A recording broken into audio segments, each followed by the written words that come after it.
नमस्कार। तो स्वागत है आप सभी का पीवीएस न्यूज हिंदी पर। तारीख 12 जुलाई 2024, दिन शुक्रवार है। हिंदी तिथि आषाढ़ शुक्ल पक्ष की षष्ठी। तो आइए सबसे पहले बात करते हैं आज की मुख्य खबरों की हेडलाइन पर। उसके बाद उस पर विस्तार से चर्चा करेंगे।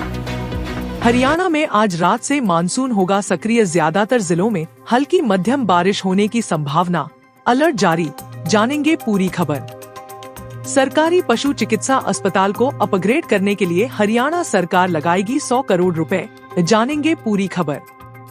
हरियाणा के मुख्यमंत्री ने क्रिकेटर युजवेंद्र चहल को किया सम्मानित, जानेंगे पूरी खबर। हरियाणा विधानसभा चुनाव से पहले युवाओं को साधने में जुटी हरियाणा सरकार HKRN के तहत अक्टूबर से पहले विभिन्न विभागों में खाली पदों को भरने की तैयारी। कुल 3% वोट लाने वाली INLD और बसपा गठबंधन का हरियाणा विधानसभा चुनाव में कितना असर होगा, जानेंगे पूरी खबर। PM मातृ वंदना योजना के तहत गर्भवती महिलाओं को मिलेगी 6,000 रुपए की आर्थिक सहायता, जानेंगे पूरी खबर। विपक्ष के विरोध का बड़ा असर, मोदी सरकार ने अग्निवीर योजना में किया बड़ा बदलाव। SBI में स्पेशलिस्ट कैडर ऑफिसर की निकली भर्ती, एज लिमिट 50 साल, सैलरी 45 लाख सालाना। इफ्को में अप्रेंटिस के पदों पर निकली भर्ती, स्टाइपेंड 35,000 तक। BTech वाले करें अप्लाई, जानेंगे पूरी खबर। चलिए अब खबरें विस्तार से। उससे पहले अगर आपने अभी तक वीडियो को लाइक नहीं किया है तो लाइक कर दीजिए और चैनल को सब्सक्राइब कर दीजिए। हरियाणा में आज रात से मानसून सक्रिय होने की संभावना है, इसलिए 13 जुलाई तक प्रदेश के ज्यादातर जिलों में हल्की मध्यम बारिश होने का अलर्ट जारी कर दिया गया है। चौधरी चरण सिंह कृषि विश्वविद्यालय हिसार के कृषि मौसम विज्ञान विभागाध्यक्ष डॉक्टर मदन खीचड़ ने बताया कि दक्षिण पश्चिम मानसून की सक्रिय होने की वजह से 11 से 13 जुलाई तक ज्यादातर क्षेत्रों में हल्की मध्यम बारिश होने की संभावना है। इसके अलावा जुलाई के 14 से 15 के दौरान मानसूनी हवाओं की सक्रियता में मामूली कमी आ सकती है, जिस वजह से उत्तरी जिलों में कुछ स्थानों पर हल्की बारिश तथा पश्चिमी व दक्षिणी जिलों में कुछ स्थानों पर छिटपुट बूंदाबांदी होने की संभावना है। इसलिए तापमान में मामूली गिरावट और वातावरण में नमी की मात्रा बढ़ने की संभावना है। चलिए बात करते हैं अगली खबर पर। सरकारी पशु चिकित्सा अस्पताल को अपग्रेड करने के लिए समझौता ज्ञापन पर हुए हस्ताक्षर। हरियाणा में पशु कल्याण को बढ़ावा देने के लिए अनिल अग्रवाल फाउंडेशन के तहत द एनिमल केयर ऑर्गेनाइजेशन टाको ने गुरुवार को हरियाणा सरकार के साथ एक समझौता ज्ञापन MOU के माध्यम से 100 करोड़ रुपए की राशि लगाने की पेशकश की है। इस संबंध में मुख्यमंत्री नायब सिंह की मौजूदगी में समझौता ज्ञापन पर हस्ताक्षर किए गए। गुरुवार को समझौता ज्ञापन के तहत टाको गुरुग्राम में सरकारी पशु चिकित्सालय को 24/7 मल्टी स्पेशलिटी पशु अस्पताल में अपग्रेड करेगा। हरियाणा में अत्यंत गंभीर पशुओं के लिए पशु जन नियंत्रण ABC इकाई, प्रयोगशाला, फार्मेसी, प्रशिक्षण केंद्र और आश्रय का निर्माण शुरू करेगा। यह सुविधा गुरुग्राम के कादीपुर में स्थित पशु चिकित्सालय की 2 एकड़ भूमि पर तैयार की जाएगी। यह समझौता ज्ञापन हरियाणा में पशु कल्याण सेवाओं के सुधार की दिशा में एक महत्वपूर्ण कदम है। चलिए बात करते हैं अगली खबर पर। हरियाणा के मुख्यमंत्री नायब सिंह सैनी ने बृहस्पतिवार को क्रिकेटर युजवेंद्र चहल को T20 क्रिकेट विश्व कप 2024 फीट जीतने पर सम्मानित किया। सैनी ने PWD रेस्ट हाउस में चहल को सम्मानित करने के लिए आयोजित एक कार्यक्रम के दौरान उन्हें पदक प्रदान किया और भगवान कृष्ण की एक प्रतिमा भेंट की। उन्होंने क्रिकेटर को हरियाणा का नाम रोशन करते रहने के लिए प्रोत्साहित किया। क्रिकेटर के पिता कृष्ण कुमार चहल ने भी मुख्यमंत्री से बात की और अपने बेटे की उपलब्धियों की कहानियां साझा की और कहा कि उन्हें इस बात पर बहुत गर्व है कि उनके बेटे को मुख्यमंत्री द्वारा सम्मानित किया जा रहा है। चहल की मां सुनीता कुमारी चहल ने इस बात पर खुशी जाहिर की कि उनके बेटे को इतनी प्रशंसा मिल रही है। चलिए बात करते हैं अगली खबर पर। हरियाणा सरकार विभिन्न विभागों की रिक्तियों को भरने की तैयारी कर रही है।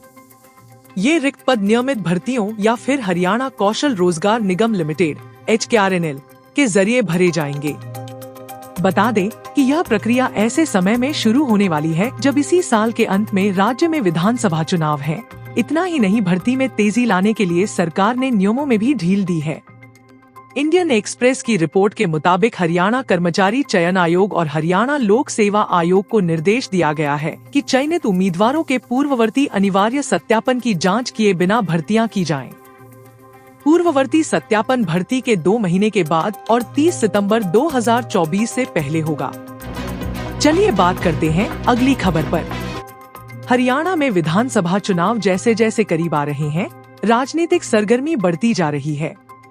गुरुवार 11 जुलाई को राज्य में जहां 2 पार्टियों का गठबंधन हुआ, वहीं भाजपा ने कांग्रेस के एक बड़े नेता को अपने खेमे में कर लिया।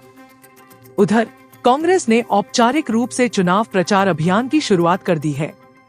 कांग्रेस ने चंडीगढ़ से जहां अपना प्रचार अभियान शुरू किया, वहीं दिल्ली में हुई एक घटना उसके लिए बड़ा झटका रही। 11 जुलाई को सोनीपत के पहले मेयर और कांग्रेस नेता निखिल मदान ने कई समर्थकों सहित भाजपा ज्वाइन कर ली।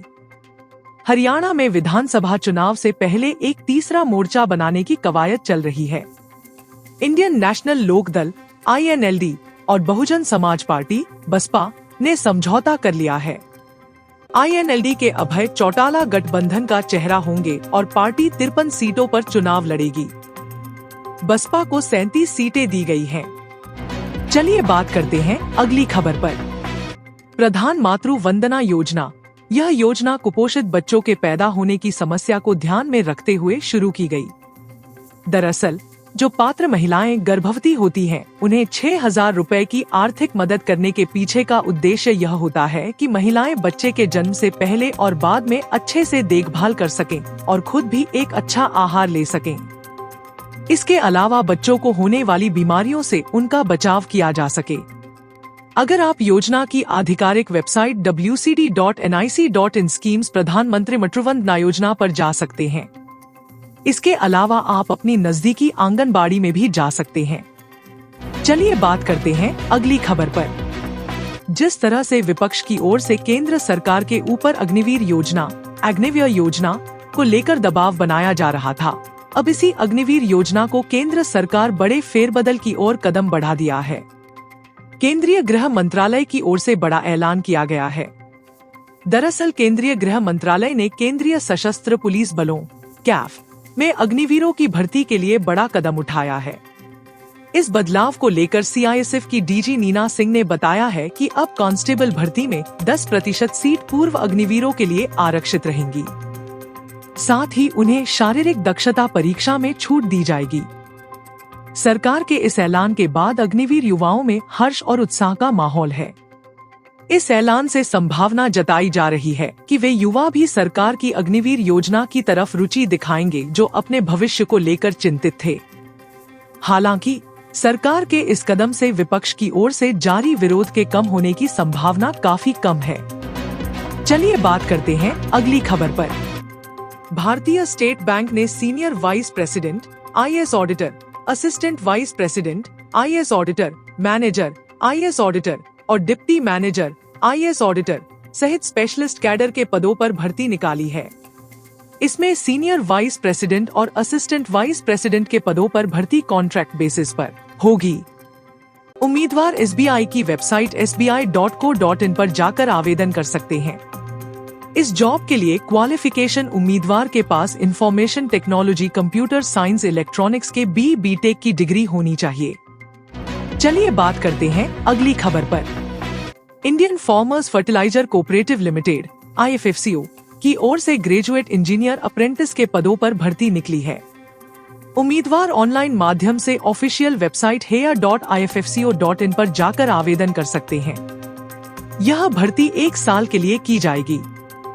इस जॉब के लिए एजुकेशनल क्वालिफिकेशन मान्यता प्राप्त यूनिवर्सिटी संस्थान से chemical, mechanical, electrical, instrumentation and electronic civil में न्यूनतम 60% अंकों के साथ BTech की डिग्री। SC/ST उम्मीदवारों को पासिंग प्रतिशत में 5% की छूट दी गई है। आज के लिए खबरों में इतना ही। कल फिर मुलाकात होगी ऐसी ही बेहतरीन खबरों के साथ। धन्यवाद। आपका दिन शुभ हो।